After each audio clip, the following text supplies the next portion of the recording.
You ask Tiger to solve. This deals with linear equations with one unknown. The final result is t equals 18/13. Let's solve it step by step. Simplify the expression. Group like terms.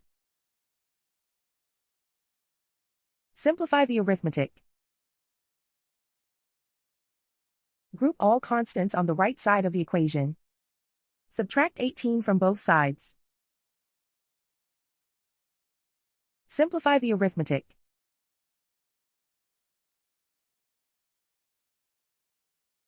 Isolate the t.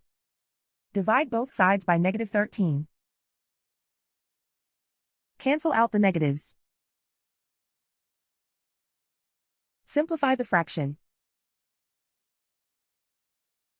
Cancel out the negatives.